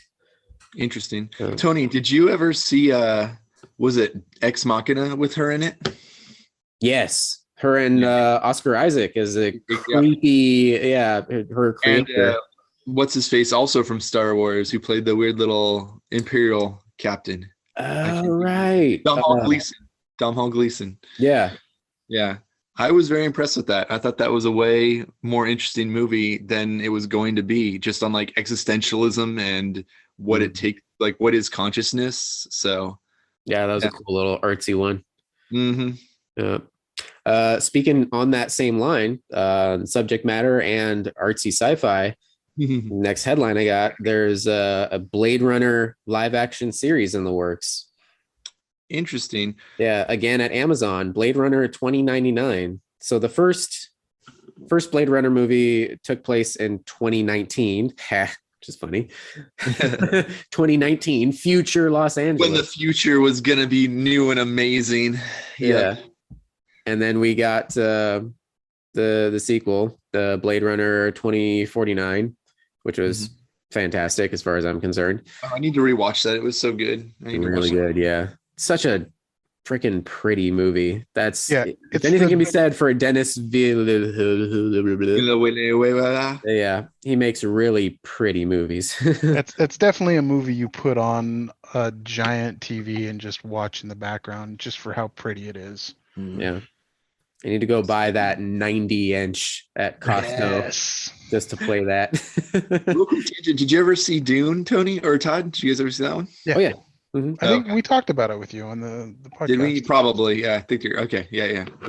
When is part 2 coming out? Well, we don't know yet because it didn't get greenlit until the first one officially came out. Like it got greenlit pretty fast. Filming yet. Yeah, okay. Yeah.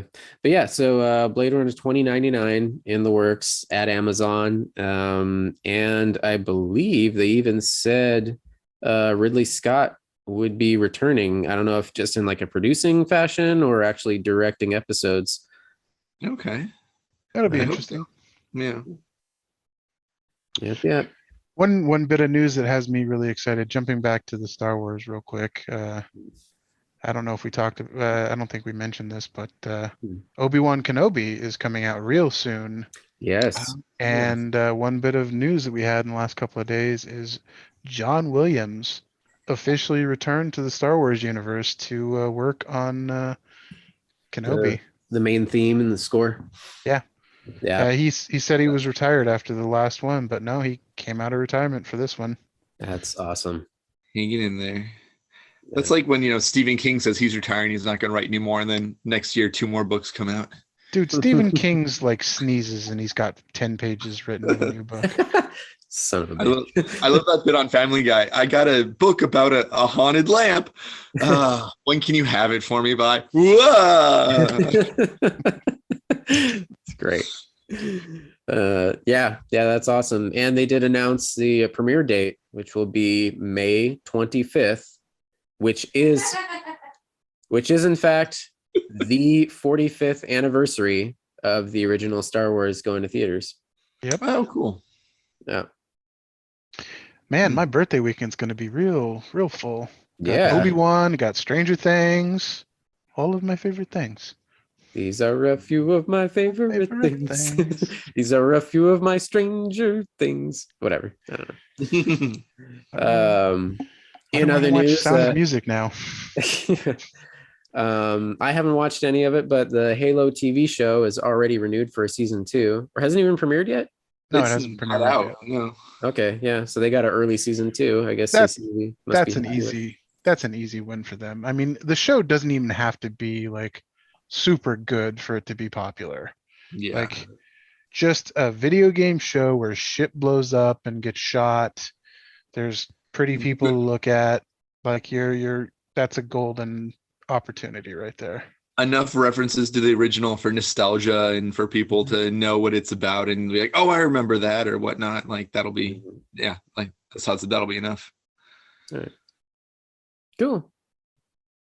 Another detail I think I saw this past week. I mean, we talked about the trailer for the show, for the Halo TV show, I think last time, because of the whole business with Nerd Rage over Cortana redesign and all that. But I think what we didn't touch on, or didn't realize at the time, at least I didn't, that's actually the same actress from the game. Yeah, the voice actors. Yeah. So that's cool. Instead of recasting, they just give it the same. Yeah. Random one for the Sony side of the Marvel universe. Russell Crowe is joining Sony / Marvel's Kraven the Hunter movie. So that's happening. I'm okay with that. Yeah. I wonder. No, never mind. I was If he going to would say be that Kraven. doesn't tie into his role as a Dr. Jekyll and Mr. Hyde at all, but no, that's a whole nother thing probably. Dr. Jekyll, Mr. Hyde? Yeah, for the wonderful, much reviled Tom Cruise Mummy that came out forever ago. Of course, you don't know it because no one watched that movie, but yeah, I believe he portrayed a Dr. Jekyll / Mr. Hyde character. And when you said Morbius, it just, being a vampire, it made me think of that whole kind of mythos, but I doubt he would be reprising any sort of role for that.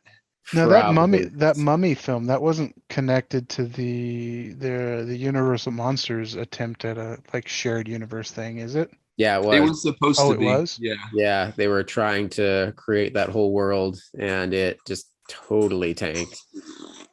Well, I mean, when your flagship is a Tom Cruise movie that sucks ass, then yeah, then you call it. Yeah. Speaking of Tom Cruise, Mission Impossible 7, I believe, is finally in the can, ready to go whenever they decide to release it. They're already filming 8 now, correct? Yeah, I believe Really? so. And they no, actually, I think I saw an update that they were going to film them back to back. They were going to get started on 8 right away, but he actually has been diverted he's got to do press junkets and stuff for Top Gun, which is also finally coming out. But then they'll pick up in a few months. I think they're going to get started on 8. We're also solidifying that that will be the final mission, at least for Tom Cruise. Yeah, The toppest gun, if you will. yeah, he'll be done as Ethan, but I definitely foresee the franchise continuing. It's a big, huge franchise. They'll Star Wars it and introduce a new cast. Yeah. It's a shame that they've already wasted Henry Cavill. Henry Cavill. Caviezel. Whole different can of fucking worms with that one. Jim Henry Caviezel. Oh God. I had a random note on here. That's another thing that we watched in the past week. I forgot. We watched a few movies. Caught up on that Joe Bob Valentine special, at least half of it, and saw this terrible movie we only need to see once. Black Roses. So yeah, isn't that all of the films that are featured on Joe Bob's Drive-In? Most of them aren't that great. Yeah, some of them are good. Some of them are good. It was this weird like metal 1980. I want to say it was like 84 or something, and it's just dumb. But anyway, the other thing we watched, which just got released on Hulu and missed it in the theaters, Guillermo del Toro's Nightmare Alley, which looked really interesting. We watched it. It was good. Unlike Guillermo del Toro's other stuff, this was not like a creature feature or fantasy in any way. It was, kind of fantastical-ish, but like 1930s, 40s noir. Almost more of like a character study or something, right? Very much so. Character study of Bradley Cooper's character. It's hard to say anything without giving it away, but I would definitely recommend watching it. It's a little bit of a long-winded drama, but it's a good, intriguing one, and it's beautifully shot. And I guess the Oscars are coming up, and it's nominated for freaking everything. So yeah, I would definitely recommend that one. I have to since we're not going to the theaters, every time something interesting is being released, I have to jot it down on my list of like, okay, gotta wait find out when that's streaming. Yeah, I'm looking at the same thing for the Northman that's coming out. That looks so fucking interesting and good. And Northman? yes, Not familiar with North. it. Check out the trailer. It's got your girl Anna Taylor-Joy in it. Oh, okay. And I'm interested. One of the Skarsgårds is in it too, I believe. yes, yeah. Yep. It's medieval Norse magic and sorcery and Vikings and all that good stuff. And it looks fucking awesome. And I am going to hate to have to wait for fucking 6 months after it comes out to watch it on streaming. Add it to the list. Yeah. Steve Rogers list. Yeah. And a couple of random last bits of news here. I guess this was another weird little Super Bowl trailer, or just like a 15-second tease that apparently the DeLorean is coming back in an electric car. So new and improved. Yeah, not the original DeLorean company, because that completely like folded, crashed, and burned. But dissolved, tax issues, all kinds of crazy stuff. some There's other a whole company, documentary. Yeah, some other company like in Texas purchased a DeLorean Motor Company name, and now they're releasing their own version of the DeLorean, which is pretty much a spitting image of the old one. So to every nerd's delight, but in a fancy new electric car. So how many gigawatts is it going to be, though? That's the question. 1.21 gigawatts. Yep. Yeah, we'll see. There's like no real information for it online or anything. They just released that Super Bowl ad, and everybody's like scratching their heads, like, what the hell? But yeah, I guess keep an eye on it for that. It's going to be a luxury car. It's going to release sometime this year. There's no price tag on it though, so good luck getting one. $1 million. I do have to bring the place down for a second and say goodbye to Ivan Reitman. Yeah. I know, right? Who passed this past week. I mean, he was 75, but yeah, beloved director of countless comedies in the 80s, Ghostbusters, Stripes, Animal House. I mean, you name it, with that whole gang. And continued on as producer in the newer Ghostbusters films too. And I think there was actually it's crazy. He also did Twins back in the day with Dan DeVito and Schwarzenegger. And there were rumors in the last couple years that they were trying to put together a sequel to that, like triplets. I think that's actually happening. I don't think it's rumored. I hope so. Yeah, in fact, it was a thing. He was actually going to come back and direct that as well. But yeah, I don't know if anybody will take over now or if that project's just dead. But yeah, anyway. Yeah, his family confirmed to Associated Press, I think it was last Saturday, that, I mean, he went peacefully in his sleep and just didn't wake up. But yeah, so toast to Ivan Reitman. That's a cinematic legend right there. Indeed. Yep.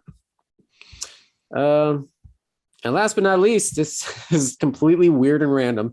Last podcast, just 2 weeks ago, I know it was like ages, but I remember us at some point talking about like cheesy 90s shows. And we brought up one of Meg's favorites that she introduced to me when we first started dating, Early Edition, where there's a David Spade, right? No. It was Kyle Chandler, who, I mean, he's been a dad in a bunch of things now. I think he was in Friday Night Lights. Okay. Yeah, a bunch of stuff. You look up, you see his face, like, oh, that guy. Yeah. But anyway, this was a cheesy, like late 90s show, or mid to late 90s on CBS, where he somehow, like, some mysterious person delivers the morning paper to his apartment every day, but it's tomorrow's paper. So he sees the news of tomorrow, and then he realizes, oh, I can stop like tragedies from happening or something. Like, I can pull that lady away from the bus before she gets hit, because that's the article he sees, things like that.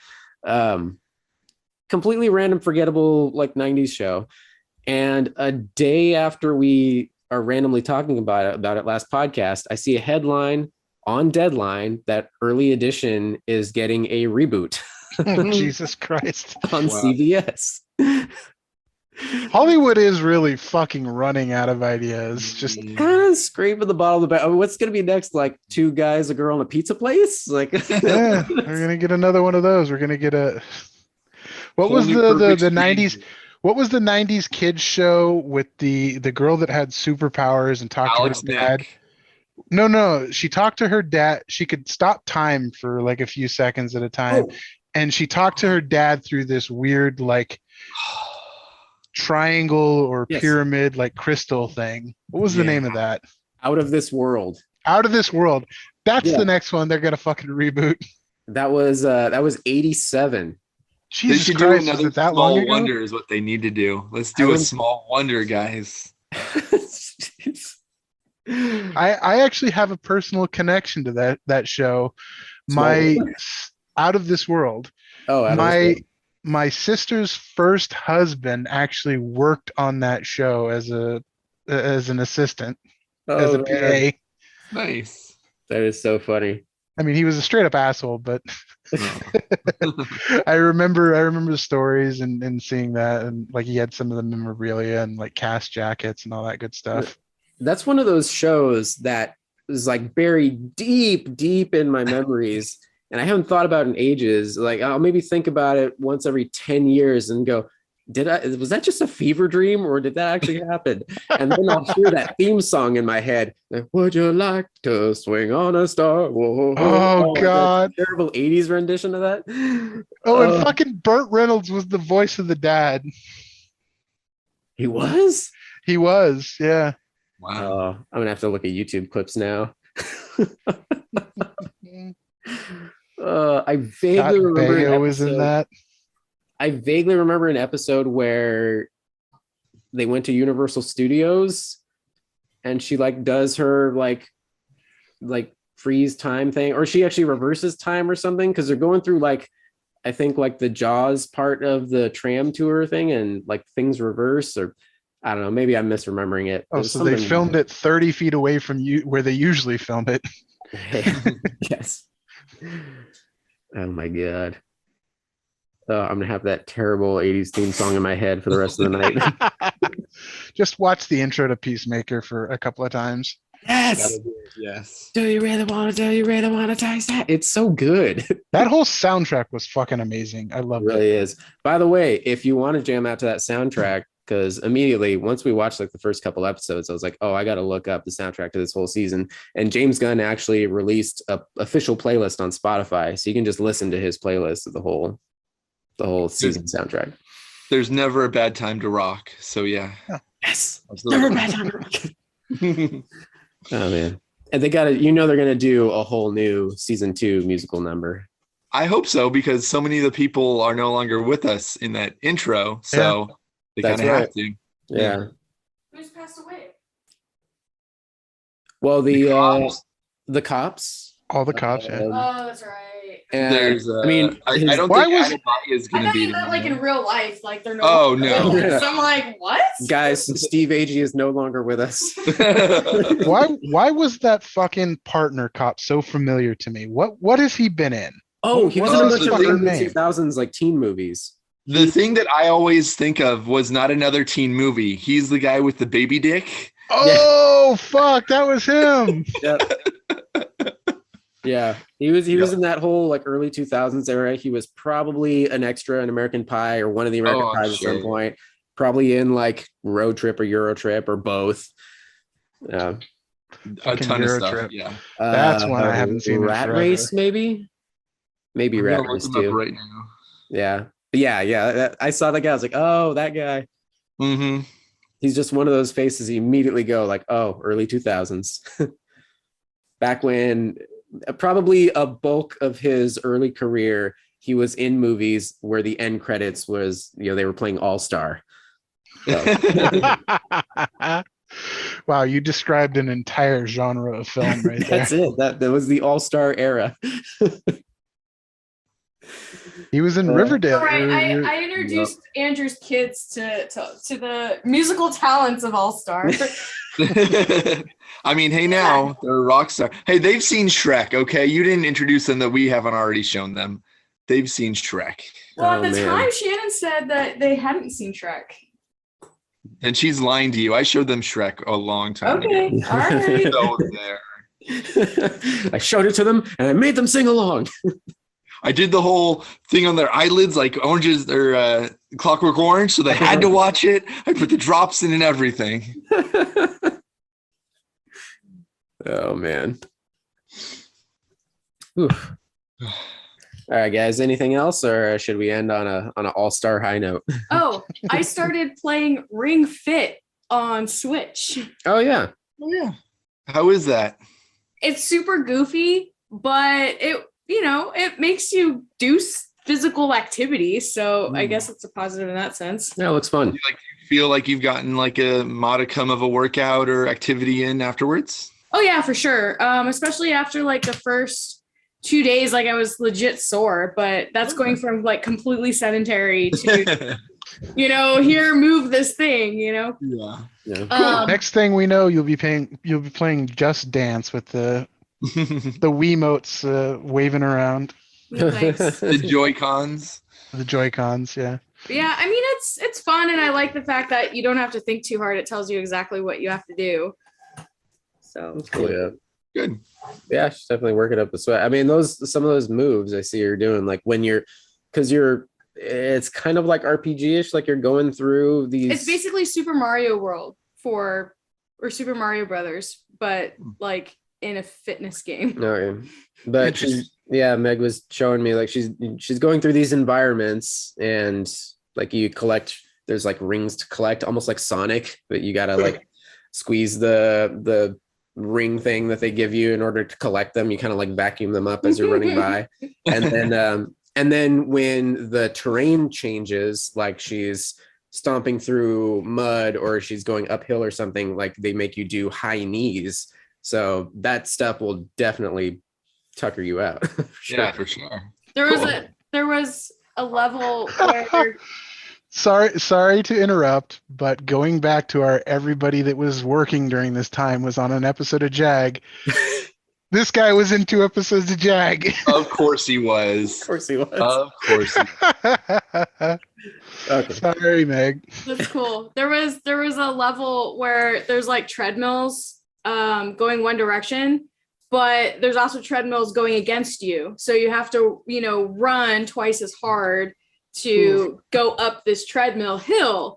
And it was just like never ending for a moment. And there was a point where I had to just press the home button because I didn't want to lose my spot. But I was like, I need like a break for a second. Cheated. Oh, man. Nice. But yeah, it's something, it's not like you're going to the gym and lifting weights or going on an actual treadmill and, running until you're out of breath. Like there's a lot of pauses in the game for you to catch your breath and your heart rate kind of lowers at that point. So I wouldn't say it's a full substitute for like a hard workout, but for me, like at least it gets me off the couch and gets me going, There you go. Yeah, Cool. sounds better than nothing. Yeah. For reals. Mhm. So that's what I've been playing. There you go. The Witch Queen for Destiny comes out in 2 days, and I don't know if I want to pony up that dough or wait till I'm done with Horizon. We'll see what reviews say, and if I can actually have people from my clan that are on at the same time as I play and kind of go from there. But from everything I've seen with the new weapon crafting and the things you can do in it, it looks awesome, and they've totally revamped some different of the class systems. So I don't know. I don't want to drop another $40 either, but it looks so compelling. Do it. I probably will. Horizon. I know. I think that's what I'm gonna beat Horizon first, and then I'll get that, and then I can. Yeah. Oh, that That's where I know him from. Wow. Fuck it. I've been trying to figure out what movie I know this guy from, Okay. and this is a fucking throwback. This is a callback. Wagons East. Oh my god. John Candy's last film. Oh my Yeah. god. That's Wow. where I recognize him from. Wow. Okay. Also, I was staring intently at the screen for a while because I was just enraptured by a show from 1994 called Hawkeye, starring Linda Carter. What? This is a genre show set in like the Revolutionary War time, fighting between Indian and French.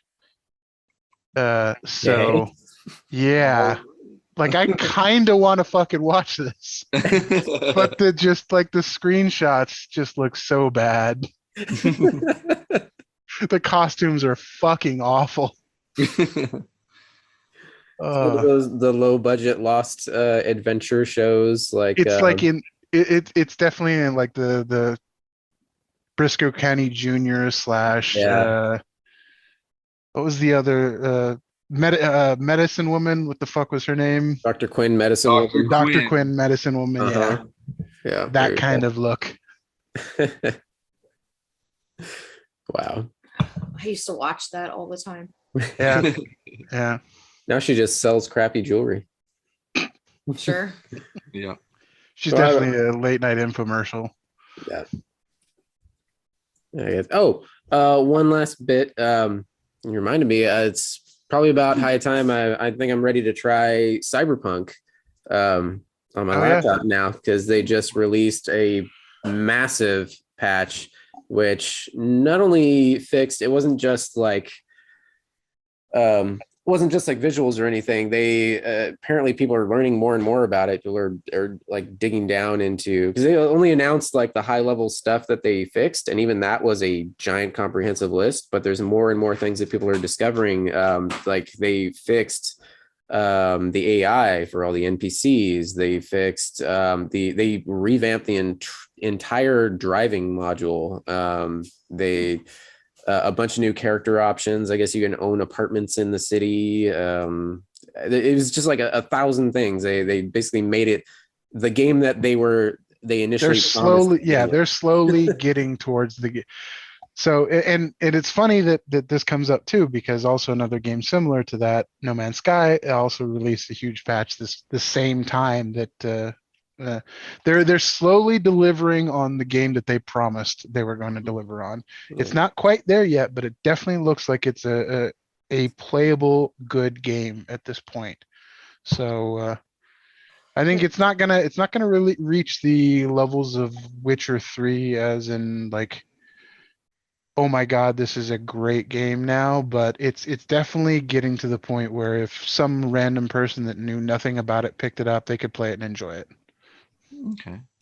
As long as you don't have that predetermined, oh god, this was a fucking disaster when it launched.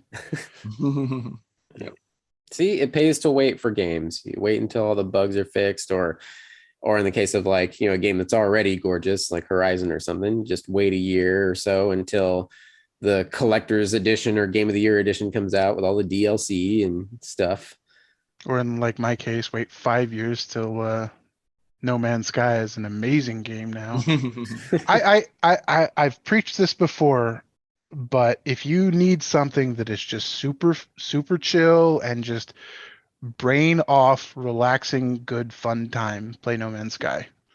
Okay. Like there's no objective to it. You just do whatever you want. You fly around, you gather some minerals, you shoot some shit, and just build a base, and it's great fun. I need to restart the game. I actually played that game opening day for a couple weeks, and I don't know. I've heard of all the game because I played it originally. I was like, this is not what it was supposed to be, and No, it was garbage.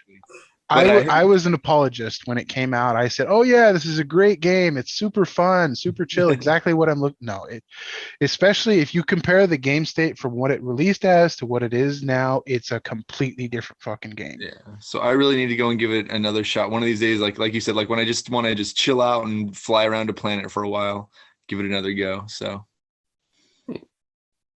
All right, guys. I think I'm about ready to shut my brain off and watch some Disenchantment or something. There you go. Sounds good. All right. Thank you for joining, guys, for another episode. This is Tony. This Todd. I was Andrew. And Meg. Play all the games. All of Watch them. all the TV shows. Watch all the TV shows starring what is that actor's name? Monroe. Lachlan Monroe. Lachlan Monroe. That's it. Lachlan Lachlan. Lynn Monroe. Lachlan Monroe. Mhm. Somebody.